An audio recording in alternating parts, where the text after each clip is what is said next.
Thank you, Dr. Rangan, and then thank you, Partha Majumdar, and co-panelist Grover and Kartikeya Sarabhai for this opportunity to be participant in an event which is commemorating Dr. Vikram Sarabhai. It's a personality who has made such a huge impact on our country's ability to use science and technology to address problems we face and improve the quality of life of our citizens. It was his vision, foresight, and ability to convince people who matter and initiating activity in the technology domain where two superpowers were competing to demonstrate their might and upmanship. It was his ability to visualize the advantages and necessity of making use of this technology, and also it was his ability to work with people across the globe that enabled India to reach its current capability of being among the few countries in the world with an end-to-end capability of using space technology with indigenous capacity to build, launch satellites, payloads, and make use of it.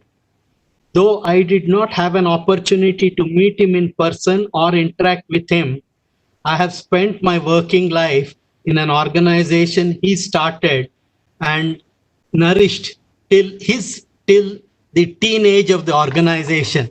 In fact, it was around the 13th or 14th year when he passed away in an untimely event. And then towards the end of the teen, in 1975, I joined the organization. And what I intend to do is take you through the initial development and how his vision has made a huge impact in our country. One of the key things he had said is our national goals involve leapfrogging from a state of economic backwardness and social disabilities, attempting to achieve in a few decades a change which has historically taken centuries in other lands. This involves innovation at all levels. A positive approach out of our predicament lies in finding solutions where the particular disadvantage of developing nations, which is that they have little to build on, is made an asset rather than a liability. It is necessary for them to develop competencies, advanced technologies, and deploy them for the solution of their own particular problems, not for prestige, but for sound technical and economic evaluation involving commitment of real resources. In fact, you're all familiar that it was way back in 1957 when the first object was put into space by the Russians. And it is to the credit of Dr. Sarabhai that within a matter of 6 years, we had in India, in the year of 1963, a first sounding rocket was flown in Tumba, where Dr. Sarabhai could convince his scientists, friends across the globe, that in India we have a unique place, a place close to geomagnetic equator, where if we conduct upper atmospheric research, it will be beneficial for the entire scientific world. And in this process, he made sure that we were able to get the sounding rockets initially in the form of kits, brought them here, assembled them, and then through that process, begin our own activities of space technology, learning the tools, tricks of the trade. And it was his ability to actually convince. You can imagine it was just about the 10 years after the independence, and it was a country which was just at the beginning of the development, and convincing the government that a technology like space is going to benefit the country. So one of the first experiments that was conducted which demonstrated to the country the advantages of the space technology was actually through SITE, where Dr. Sarabhai had actually convinced the Americans that they should allow one of their satellites to be brought over India. And India conducted the world's largest socio-technological experiment, where making use of the broadcasting capability of a geostationary satellite, in the year 1975, India conducted this experiment using technology similar to today's direct-to-home television, and in about 2,400 remote villages of the country, this program was conducted. And you can imagine it was Dr. Sarabhai's vision which brought in this particular experiment, and it enabled a set of people working in the country building the front end hardware and making use of a satellite built by Americans, borrowed and brought over India. And it was also this experiment which convinced the government that the space technology needs a great push. And while he initiated the process of sounding rocket and the development of launch vehicle technology in Tumba, he had also initiated the applications activity, and this was an example of that.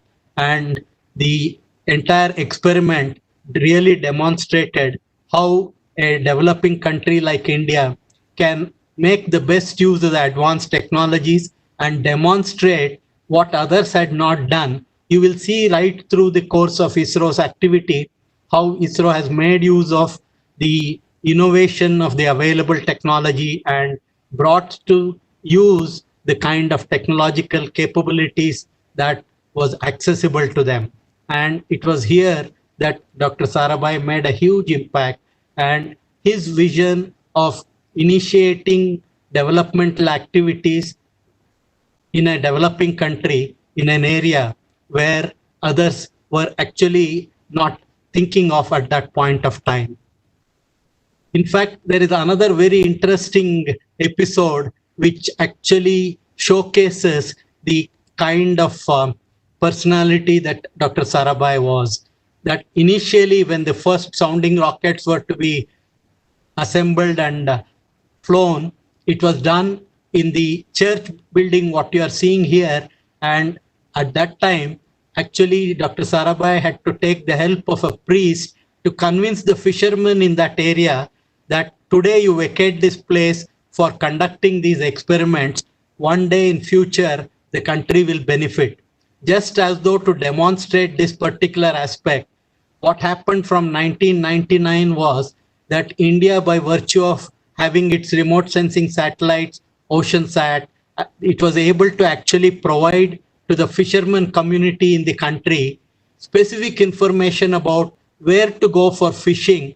And this enabled the fishermen. We have a long coastline of almost 7,000 kilometers, and the entire fisherman community gets specific information on where to go for fishing. And this information was being disseminated through the Indian National Center for Ocean Information System.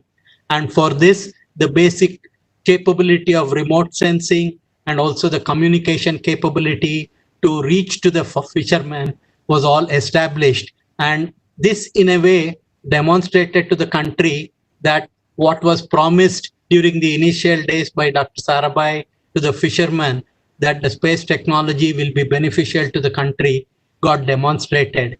And to this, we added a new capability once we did our navigation satellite. Today, by virtue of Navik constellation, a small gadget which is fitted in the boat of the fisherman communicates with the messaging capability of the Navik satellite and also locates the boat in the ocean and provides to the fisherman through an app in a mobile which he is holding in his hand. Though the mobile itself has no connectivity to the towers in the inland, the communication happens between the small gadget fitted in the boat and in the mother tongue of the fisherman, and also in the video mode as a compass. The app directs the fisherman to the fishing spot, and then in his mother tongue he gets additional information about weather values or if he is crossing the international boundaries. So in fact, this is one example of how the vision of a great personality was actually translated into reality. And today, the long coastline of India and the fishermen are deriving benefits. Though the fisherman himself need not know reading or writing, he is able to make the best use of the advanced technology in making sure his livelihood is assured. And another important development that happened was the space technology itself enabled India to actually look at what happens through the cloud system by looking at various wavelengths, including microwave. And today, India has the end-to-end capability of predicting cyclones, and even the recent Amphan cyclone, it's predict super cyclone. It could be predicted where the landfall occurs. This saves thousands of lives. Many of you would remember in the earlier decades, super cyclones used to result in huge loss of life. And today, the Disaster Relief Agency, by getting the India Meteorology Department's warnings, which is based on the specific inputs generated from space observation, is able to provide, is able to save the lives of the people during the super cyclone time. And in terms of communication capability, starting with the demonstration of the broadcasting in the early mid 70s, then India started its INSAT program. And one of the things that Dr. Sarabhai had actually ensured is you should work in the technology area, not in a sequential manner, but parallelly. That means while you develop your launch vehicles, you also develop your satellites, you develop your applications, you develop satellite instruments. And in this manner, the Apple was an experiment which was conducted on a satellite, on a launch vehicle provided by Ariane. And this today we have a number of communication satellites providing us capability to do direct to home television or VSAT connectivity, and also for Gram Panchayats using the high capacity, high throughput satellites. Then navigation is another area where India has made an impact. And today we have a constellation of our own, which enables us to get equivalent of positioning system. And today mobiles are also getting equipped with the receiving signals from this Navi. In addition to that, the GPS-aided geo-augmented navigation system enables filling the hole or gap in the Indian subcontinent region. Any satellite-enabled receiver system fitted on the aircraft can make use of this both for en route planning as well as for landing. And today, India has made it, the Director General of Civil Aviation has made it mandatory for any aircraft registered in the country beyond January of 2019 to carry this particular receiver system. And in terms of Earth observation, starting from an experiment conducted way back in the 70s, where a coconut root wilt disease was observed using the aircraft flights. Today, we have a host of satellite providing data in sub-meter resolution in a host of wavelengths, visible and infrared. And using all this, we are able to cater to the many requirements of Earth observation, leading to agricultural applications, water body monitoring, fishing, and also for many of the strategic requirements of sub-meter resolution observation capabilities. And then in terms of meteorological satellites, looking at Earth from geostationary and also from other orbiting satellites enables us to provide microwave data, which gives us through scatterometer ocean wind vector information, which is a very important input to the numerical weather forecasting models, not only within the country, but across the globe. India is a participant in this and provides this information to the global community. And in a similar manner, hyperspectral imaging, that is looking at objects in very many different wavelengths with finer and finer resolutions, enables a significant amount of capabilities. And today we have a number of microwave sensors which have the advantage of looking through the clouds. Clouds appear transparent to this. You can easily imagine from geostationary platforms, when you are looking at between the June and September, the monsoon prevents observation from visible and infrared on the Earth, what is happening on the Earth. But microwave, being transparent, is able to provide significant information. Today, using these kinds of instruments, we are able to provide observation capability of ocean wind vectors and also ocean wave heights, and then sea surface heights, as well as looking at specific objects at any time of the day, or even for strategic applications. today, by virtue of having all these observations and also generating a three-dimensional data set and using the modeling system, we are able to provide for socio-economic activity, for sustainable development, disaster monitoring. For all of this, there is a backbone which is coming from the space-based assets. During the period of initial days, what Dr. Sarabhai had ensured, Dr. Grover made a mention of what was planned in the early 70s, how the activity, you need to involve the user community as much as possible right at the inception stage. And ISRO had adopted this strategy and is working with many of the government departments, and working with them, it has been possible to make them utilize the various space technology capabilities.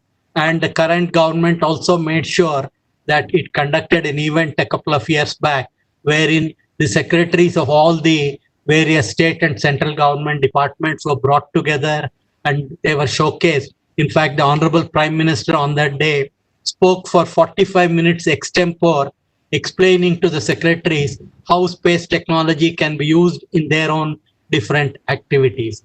Today, more than 1,000 capacity building activities, 160 projects are running across the various government, state and central government departments, and in support to governance, monitoring from space, and also in terms of planning, this activity is being utilized. And while all this was going on, ISRO also made sure that the science, space science itself, also has a key role in the development, because that is the area where the next generation of the youth, and also making sure that India is a contemporary in the various domains of space observations happens. So it carried on the activities, and you're familiar with the Mars mission, Chandrayaan mission. And in doing all this, we went through from low Earth orbit to geostationary orbit of 36,000 kilometer, Moon, which is at 3.85 lakh kilometers, Mars at about 225 million kilometers. And then making use of the capabilities that we were building, we also built these kinds of satellites and instruments and demonstrated that it is possible to do many of these activities in a manner which is very different from what other countries are doing, and in a very cost-effective manner and in a very timely manner. And all this has got demonstrated. And in addition to that, disaster management support system is one of the key things which ISRO has been actually providing to the country, whether in terms of cyclones or flood monitoring or drought, forest fire, or actually multi-tier database system and emergency communication system, and also for harvesting the energy, whether it is solar energy or wind or wave energy. And during the course of this period, it also ensured that the initial periods of making use of the space technology for telemedicine work, where people from remote places or the remote places like Andaman and Nicobar can be coupled to the main hospitals, and remote people are also linked to the super specialty hospitals, or tele-education through satellites and remote classes. These were all demonstrated during the mid-90s. And then during this period of almost 5 to 6 decades, we have done more than 190 odd missions with 3 types of launch vehicles: Polar Satellite Launch Vehicle, which have launched not only our satellites, but also more than 320 satellites for 33 other countries. And then we have also got a geostationary satellite launch vehicle, which makes use of indigenous cryogenic engine. And in fact, Atmanirbhar Bharat, or self-reliant India, on which even Dr. Sarabhai was very emphatic that we should build end-to-end capabilities. ISRO has been able to do today the launch vehicles, starting from sounding rockets, which was brought in the form of kits. And today you have 3 versions of the launch vehicle, and the geostationary satellite launch vehicle, which has been developed, now is being made human rating and ready for actually taking it to humans to space. And evolution wise, one of the key development that was done is building the intrinsic systems, huge test facilities, cryogenic engine development, while initial attempts to get the technology from Russia got affected because of some of the superpowers were ensuring that this kind of transfer of technology did not happen. It was a blessing in disguise. Today, India has an indigenous cryogenic capability. And while we are doing all this, the technology is not remaining static. And India is also working on how we can bring in the new capabilities of reusable launch vehicles or landing the stages of the launch vehicle so that the cost of access can be reduced. And as Dr. Rangan pointed out, the government also has mandated that on Gaganyaan program, where ISRO is expected to carry the Gagannauts to space and bring them back safely. And while the original target was before the 75th anniversary of Indian independence, but because of the recent COVID and other development, there could be some delays in that, but the basic activity is going on full swing. And in fact, if you look at all this development that has happened, it was Sarabhai's vision for enabling India was to leapfrog into the future through the adoption of the technologies. As you can easily visualize, that leapfrogging is a process where if you see the person here taking a long running before jumping, that means he makes use of all the resources available with him, plans for a long time, and then generates enough momentum and then performs his task of high jump. Whereas in a leapfrogging case, the frog has to crouch and then generate all the resources it has got and then make itself noticeable in what is being done. And this process of leapfrogging, which was adopted by Dr. Sarabhai's vision, is where India has demonstrated right through that using this technology of whether it was SITE, where the technology developed by Americans of one of the advanced broadcasting system was made to showcase how a developing country like India can take advantage of such a broadcasting capability and reach out information to the entire humanity of the country and remote places where the villagers and farmers can get information. Similarly, making use of the satellite observation for high resolution imaging in a civilian domain. Between 95 and 99, India had the highest spatial resolution imaging in civilian domain. And in the same manner, the technology of launch vehicles and the satellites we demonstrated that it is possible to do the interplanetary missions like Mars mission in a very small time with very limited resources, but in a manner which the world took note of. Similarly, if you look at AstroSat, is a unique satellite where today India can boast of having world's highest angular resolution telescope operating in ultraviolet region.